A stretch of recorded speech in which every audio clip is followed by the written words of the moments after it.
Today we go on a journey. It starts in Sweden over 100 years ago, and then moves to London, and finally moves to future worlds and other planets. But we start in Sweden. Alfred Nobel spent his life finding ways to blow things up. He was born in 1833 in Stockholm. As a young man, he became very interested in nitro-glycerine, a highly explosive chemical. He saw straight away how useful nitro-glycerine could be. In mines, for example, to blast tunnels through the rock, or in civil engineering, to clear the path for new roads and railways, or in war, so that people could blow each other up more efficiently. But nitroglycerine is very unstable. If you handle it wrongly, it will explode. Alfred Nobel spent several years looking for a way of making nitroglycerine more stable. His experiments caused a number of serious explosions, including one in which his brother and several other people were killed. But eventually he was successful. He called his new explosive Dynamite, and we still use dynamite and similar explosives today. And after that, Alfred Nobel became a very rich man, because, of course, there was, and still is, a very big market in the world for blowing things up. He was also a very cultured and well-educated man. He spoke several languages fluently and had a deep interest in literature and poetry. Alfred Nobel died in 1896. He left a large amount of money to establish 5 prizes.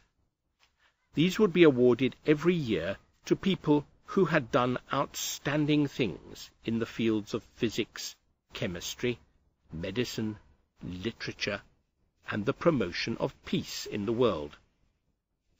Later, a 6th prize was added for economics. These prizes have been awarded every year since 1901. Now, let us jump forward 106 years. Yesterday, an 87-year-old woman went out to do some shopping. She arrived back at her home in North London in a taxi. She was surprised to find a crowd of newspaper reporters and TV camera crews waiting outside her house. At first she thought they were filming something for a soap opera, but the reporters told her that she had just been awarded the Nobel Prize for Literature. The woman is Doris Lessing, who has been an important novelist for well over 50 years. She was born in Iran, where her father worked for a bank. The family later moved to southern Rhodesia, now Zimbabwe. She moved to London in 1949 and published her first novel in the same year. As a young woman, she joined the Communist Party and strongly opposed white rule in southern Africa. She was banned from entering South Africa for nearly 40 years because of her opposition to apartheid. But her novels are not simply political novels. They are very personal.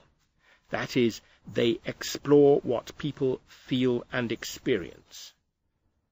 Sometimes you will see Doris Lessing described as a feminist, but she has always said that it is too simple to describe her in this way. Some of her later novels are science fiction. That is, they are set in imaginary worlds, distant planets, or worlds of the future. Many people do not like her science fiction novels. They say that they are unreadable. They argue that it is much more interesting to write about the real world than about imaginary worlds. But Doris Lessing's supporters say that her science fiction novels are just a new way of writing about what people are like inside. You may not have read any of Doris Lessing's books, but I guess that many of my listeners have read science fiction. What do you think? Is science fiction a new way of writing about what people are like, what they feel, what they experience? Or is it what we call escapism? That is, a way of running away from the real world to hide in worlds that we have invented. Goodbye.